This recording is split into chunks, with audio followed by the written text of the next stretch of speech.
tyre degradation. The riders are saying it's tougher on tyres here than even in Catalonia last weekend. And we've heard Fabio's come to the grid on a medium rear. Tell us what your thoughts are. I lost my thought, Simon. What, talking to the legend, Giacomo?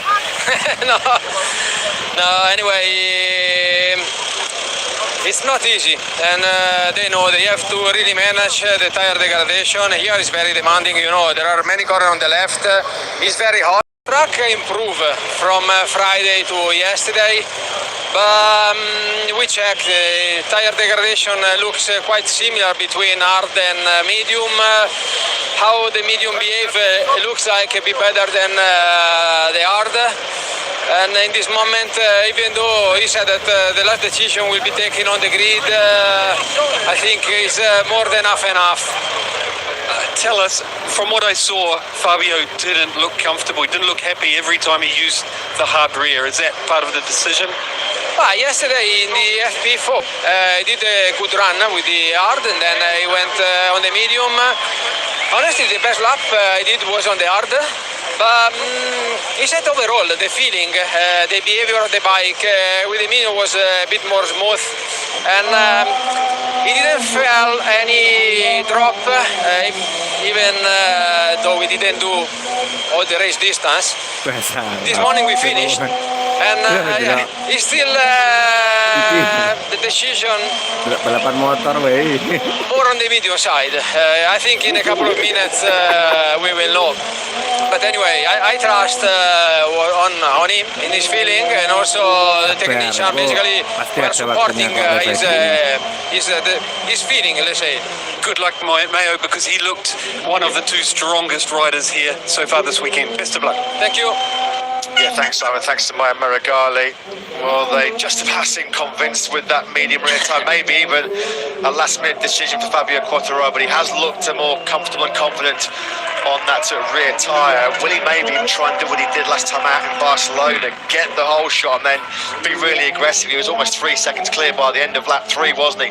And then just manage the grip towards the end of the race. With that medium, it should come to him quicker than the guys around him on the hard. So if Quartararo can bolt, and with clear track ahead of him, we know how dangerous he can be, you just wonder whether that might have influenced his decision as well. Yeah, the medium tyre has that better initial performance, but it does drop earlier in the Grand Prix, so there might be more management of it required towards the end of the Grand Prix. That harder tyre doesn't have as good initial performance, but it doesn't have the same drop towards the end of the Grand Prix, so a number of riders playing the long game and going for that harder rear tyre, but Quartararo, as mentioned, perhaps realising how important the early laps are to try and get ahead of Bagnaia early and not have to sit in the slipstream of that Ducati and really go for that medium time, go for that initial performance. Was that a late change potentially coming from one of the Gresini Ducati rides? One of their mechanics was hurtling towards the grid with a tyre and a tyre warmer. Well, it's been a great weekend so far for the factory Ducati team. Pecco Bagnaia has been superb right from the first lap of FP1. Can he get the job done though in this 30-lap German Grand Prix coming up very, very shortly? He starts from pole position as the big pre-race favourite. Let's hear the thoughts of the Catalanovo team boss, Davide Tardozzi, with Simon. Davide, this is crazy hot down here. Both of your riders, both Jack and Pecco, have looked great all weekend. What are your concerns today? Yeah, just that they have a good start and that there are no problems on the first 2 laps. But anyway, Jack has to make the long lap, and this will let him miss some positions. But I think he can have the race pace, the speed to be on the podium. I think that the main competitor will be obviously Aleix and Fabio, but I guess that 3 Ducatis are there to go on the podium. Thank you and good luck. Thank you. Yeah, thanks Simon, thanks to Davide Tardozzi. There was Jack Murden. We remind you, has to have a long lap penalty. Needs a big race here today, doesn't he? The 27-year-old Aussie, just 3 points in the last 2 Grand Prix after his Le Mans podium. What a great sight that is then. Packed grandstands. That's the sight that we love to see here at the Saxon Ring. That's down through turn 7, a great vantage point, and great to see one of the most famous and iconic names in MotoGP history, the 15 times world champion, Italy's iconic Giacomo Agostini, celebrated very recently his 80th birthday, 80 years of age. Giacomo Agostini, I tell you what, if I could look like that nowadays, I'd sign up right now.